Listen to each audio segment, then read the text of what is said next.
శ్రోతలకు నమస్కారం. నేనండి మీ Naveen Kumar, Synergy Agro Chemicals నుండి వచ్చాను. మనకి ఇప్పుడు ప్రస్తుతం వాతావరణ పరిస్థితులు మన పసిరజేనుకు పీడిస్తున్న రోగం ఏంటంటే చీడపీడ దాని నివారణ కోసం పచ్చ పురుగు, మసిపేను, పేనుబంక వచ్చి రైతులకు చాలా ఇబ్బంది పెడుతుంది. ఇలాంటి తరుణంలో మన సినర్జీ అగ్రో కెమికల్స్ వారు మనది ద్రోణ 108 అండ్ సిన్ఫ్రెన్ అనే 2 మార్కులు తీసుకోవడం జరిగింది.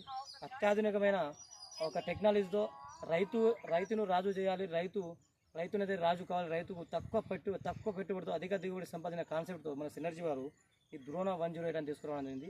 ఈ మనకు పెసరశీలంలో వచ్చేసరికి ఎలాంటి పురుగు అయినా, పచ్చ పురుగు అయినా, కాయతొలుచు పురుగు అయినా, అలాగే దోమ కానీ, పేనుబంక కానీ ఎలాంటిదైనా దాని నివారణ కోసం తీసుకురావడం జరిగింది. మనం ప్రస్తుతం జిల్లెలగూడ ఏరియాలో ఉన్నాము.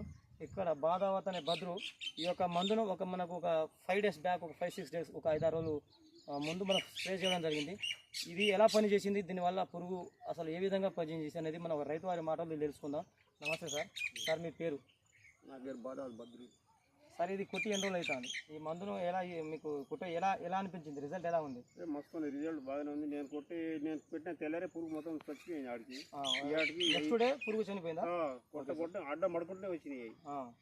కొట్టిన తెల్లారి చాలా చచ్చినాయి. పేనుబంక కానీ, మసిపోయిన కానీ ఏ విధంగా నీట్గా అయిపోయింది. రైతు ఇది కొట్టుకోవచ్చు. మీకైతే మంచిగా అనిపించింది? నాకు మంచిగా అనిపించింది. ఇప్పుడు ఇంత ముందు బాగలేదు, అంత గడ్డి మందు కొడతారు కదా, టెంకాయనట్టు అయింది నల్లగా. అవునవునా. ఇది కొట్టిన కాడికి జిగురు వచ్చింది, పూత. ఇప్పుడు మంచి పూతగా ఉన్నది. పురుగు అయితే పోయింది. పురుగు దెబ్బగా పోయింది. పూత కూడా రావడం జరుగుతుందండి. దోమ పోయి పూత కూడా ఇప్పుడు పూత స్టార్ట్ అవుతుంది. పురుగు పోయింది, పచ్చ తెంపు వచ్చి పురుగు పోయి, దోమ పోయి, పేనుగం పోయి నీట్గా రావడం జరిగింది. కాబట్టి రైతులు దీని యొక్క మనకు ఇలాంటి టెక్నాలజీ ఉన్న మందులతో తీసుకొని రైతు తక్కువ పెట్టుబడితో అధిక దిగుబడి అందుకోవాలని కోరుకుంటున్నాను. Thank you.